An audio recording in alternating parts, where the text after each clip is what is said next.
Hey guys, welcome back to today's video. Today is Thursday, October 12th, 2023, and yesterday Fox News released a brand new set of general election polls taken on the national level that reveal some fascinating results about the candidacy and electability of some of these top Republicans. Now, I'm sure you can tell from the title of this video that this Fox News poll practically confirms the concerns that many Republicans have about nominating Donald Trump to be their nominee for a third time.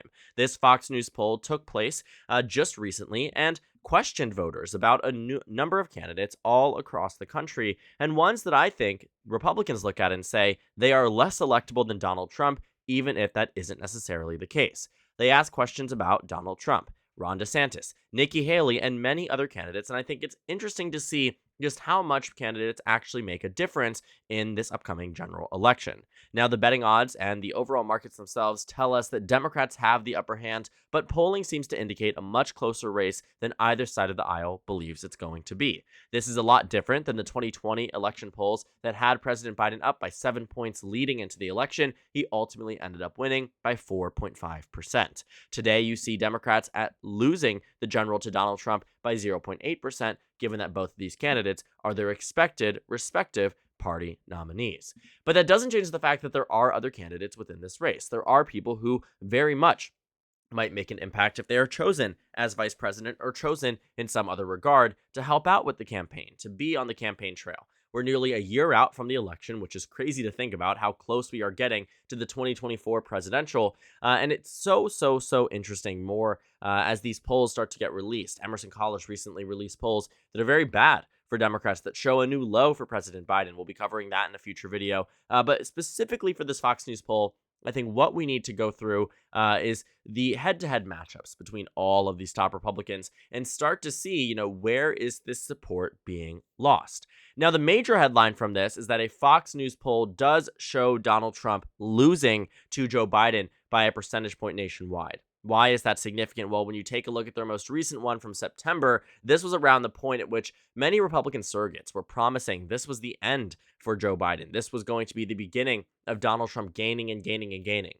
It was the one of the very first polls, not very first, but one of the very first Fox News polls taken immediately following these indictments. You had Donald Trump seem to have a surge in Republican primary support, and in the general election, they were making the argument that the average voter was now more in favor of Donald Trump following the indictments. And for a while, some people had argued that point through and through. But today we see that Joe Biden has now improved off of his September numbers, 49 to 48. It's nothing like where it was back in 2020, but it goes to show that Joe Biden does have an advantage. And given the most recent midterm elections, Democrats don't necessarily need their 4.5% victory that President Biden got back in 2020 to win the election.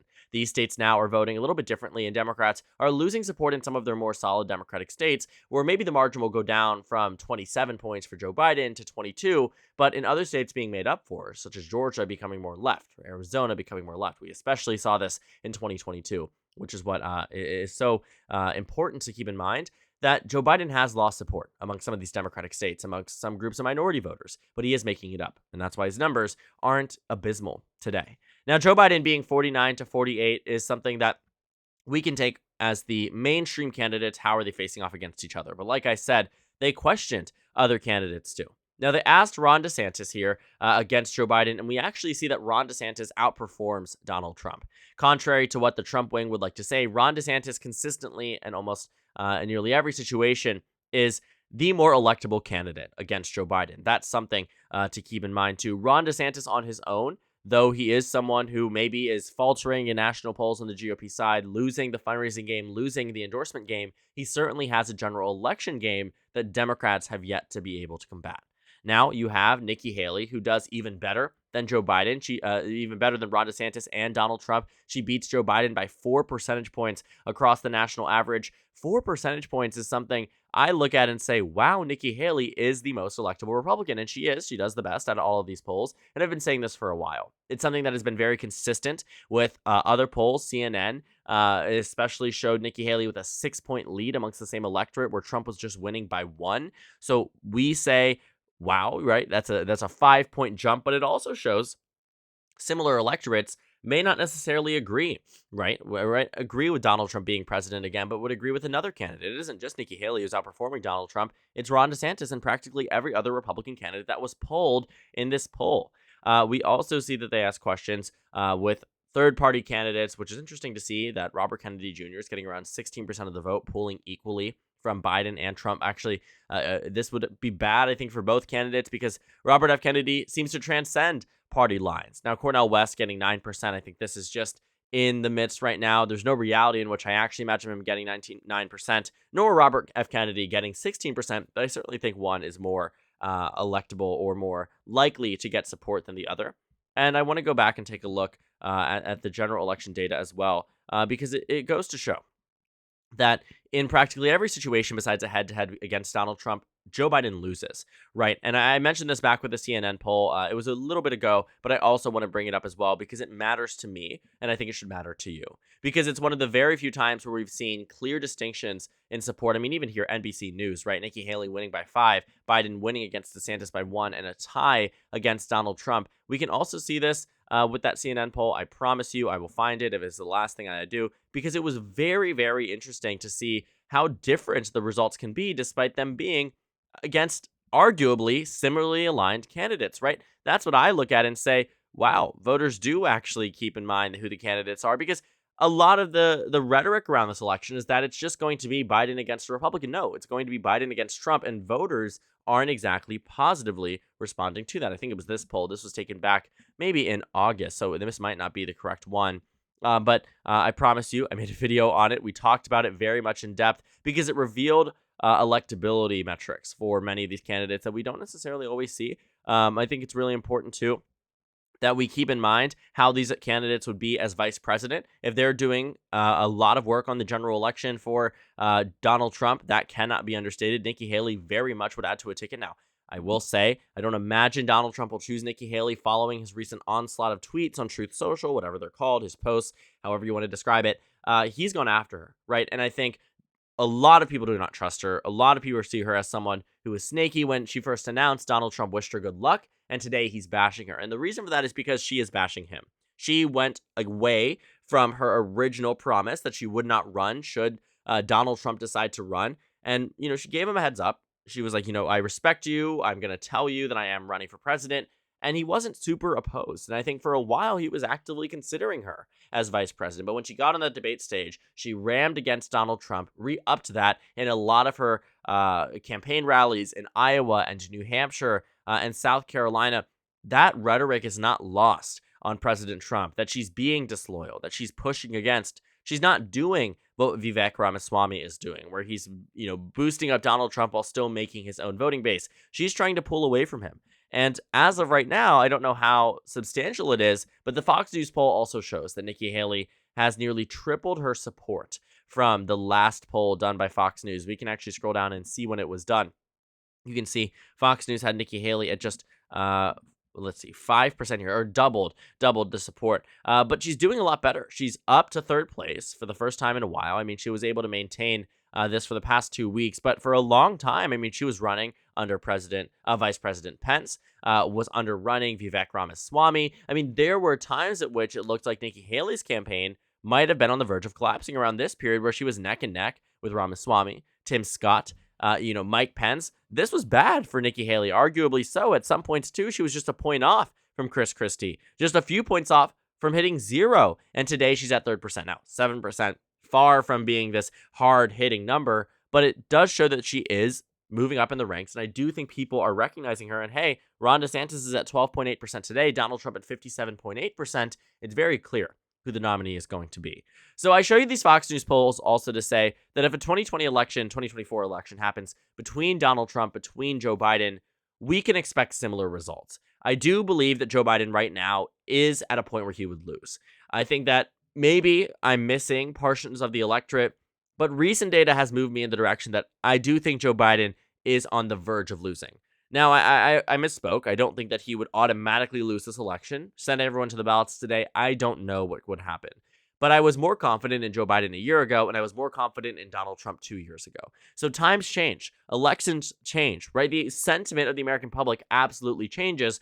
One thing I will caution, though, is that the Biden campaign has not begun their campaign efforts.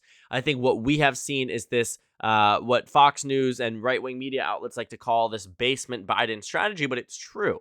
They keep him out of the limelight. They allow Republicans to spend millions upon millions, hundreds of millions of dollars to tear each other apart, and they weaken each other ahead of the general election. And then they start going full force because we don't see general election ads being put out by Joe Biden attacking Donald Trump. We don't see the same efforts that we saw in 2020, even though they are sitting on over $200 million right now that they could be using for the campaign. They know that elections aren't won a year out in advance. They know it matters for the general election, and they'll probably start building it up around April and May. And I don't know how successful that will be. We will find out in November of 2024, but I think there's a good chance that the Biden campaign ups in numbers as they start to campaign in full force, because Donald Trump has been, right? Ron DeSantis has been, Nikki Haley has been. They've been putting themselves out there. They've been on debate stages. They've been getting national profiles. While Joe Biden is serving as president, it looks like he is only doing that. He might be fundraising, but he's not holding rallies, right? He might be going up to speak with many major Democrats in some of the swing districts and saying, I need you to campaign with me, but he's not out there speaking to voters. And I think there's a reason for it. We will find that out. Maybe we'll see it out of the West Wing playbook or whatever we decide to find from Politico. But for right now, I believe that there is an intentionality behind the Biden campaign, and he's still holding out strong for someone who is arguably less popular than where Donald Trump was today 4 years ago. So back to this general election idea. I do believe Donald Trump is very much the favorite to win a lot of the states he won, especially swing states, right? I think he wins Texas. I think he wins Florida. I think he wins Ohio. I think he wins Iowa. Those are states that I think Joe Biden isn't going to touch unless his numbers get tremendously better. And even then, I'm iffy on Florida. I'm iffy on Iowa. I'm iffy on Ohio. And I'm iffy on Texas. They're all states that I would say, there's a possibility. It's slim, very slim. I don't think it's going to happen. I think Joe Biden, if he wins, will be amongst the similar style of states, plus North Carolina. I've been saying that for a while. But Joe Biden also, if the poll is correct, what Fox News is saying, I could also see doing well. Even if it is a 1% margin, I think the general notion over the past few years is that, if the popular vote isn't what it was in 2020, Joe Biden loses the election. I no longer believe that to be true. And my reason for that is looking back at the 2022 midterms. For example, when the national average was Republican +3, you take in mind all of these races that Democrats and Republicans are running in, and you ask yourself, okay, who is in the lead? Who's doing well? The generic ballot was saying Republicans were going to win, so it was practically assured that Republicans were going to win back control of the Senate, win back control of the House. And it didn't happen the way that they thought it would. An 11-point swing from 2018 didn't result in a major catastrophic loss for Democrats like Republicans had in 2018 or Democrats even had in 2010. It was a mediocre year at best in the House for Republicans, and honestly a good year for Democrats in the Senate. So my takeaway from that is that there is a strong possibility, right? While the nation was voting Republican +3, Arizona re-elected Mark Kelly by 5 points. They elected Katie Hobbs by 1 point in the state, larger than Joe Biden's margin of victory in the 2 years prior. In Georgia, Warnock outperformed the national average. These are all states that Joe Biden did worse in the general than the national popular vote. But in 2022, it was the reverse. We also have to keep in mind that the population growth in these states has not subsided. The growth in the Phoenix metro area, in the Atlanta metro area, the growth of minority voters results in a growth in Democratic votes, because the only electorate group that Republicans win consistently is white voters. And as there are more minority voters moving out of other states and into the country, Democrats have a higher chance of victory, which can partially explain why Democrats actually improved off their 2020 margins in 2022. It wasn't just there, though. The national popular vote was outran by Democrats in Nevada in 2022, in Colorado in 2022, in Virginia, in these states, in Michigan in the governor's race, in Pennsylvania in the governor's and Senate race, in Wisconsin in the governor's and Senate race, right? Democrats were doing a lot better than anyone could have expected, especially if they had the national popular vote at hand. Had you been able to go back in time and tell the Cook Political Report, Larry Sabato's crystal ball, all these people that Republicans were going to win the popular vote by 3 points, their conventional wisdom would have been that Democrats would have lost the House, would have lost the Senate, lost numerous governorships, because that was an 11-point swing from 2018. It was an 8-point swing from 2020. But now we're starting to reevaluate. Because where Democrats lost support, it might have mattered for the House, but it would not matter in a presidential. When you have someone like Kathy Hochul winning by just 5 points in New York, you still win New York as Biden. When you have someone like Gavin Newsom winning by just 22 instead of 27 in California, that's a reduction that matters, but you still win it on the general election. If you can find ways, as Democrats did in Arizona and Georgia, to outperform in 2024 because of the bad candidates that the GOP propped up largely as a result of Donald Trump's endorsements, you start to see where the case is to be made that even if these numbers hold true, that Joe Biden still has an electable chance. There is a reason why Democrats are still confident that Joe Biden wins re-election even after all these abysmal campaign numbers are coming out, because this is no longer the same playing field. 2022 changed something about the way that Democrats and Republicans look at the elections, and rightfully so. We no longer need to look at these top lines to tell us alone that there is a weaker candidate than others. We can also look at statewide polls. We can also look at election history, because we've seen it to be true specifically in this case. Because Donald Trump has been so entrenched in Republican politics for the past 8 years, there is a lot of data connecting his failed nominees to being bad candidates because of the ideologies and the associations that they adapt with Donald Trump, that they adapt from Donald Trump. And when I look at this Fox News poll, I was not surprised in the least bit that the most electable candidate in the GOP primary serves out to be the least electable in the general election. It's a story that we've been saying since the moment that Donald Trump announced he will captivate a base, but a base that likely will lead him to his defeat if Joe Biden's numbers even get marginally better from here on out. So thank you guys so much for watching this video. Make sure to comment down suggestions below. Subscribe on the left if you haven't already, and check out the Instagram and Twitter. At the bottom left of the screen, there's also a Discord server for you to go ahead and join. On the screen, there's a video you can watch, and then a playlist for my 2024 presidential election analysis videos. Again, thank you guys so much for watching, and I will see you all tomorrow.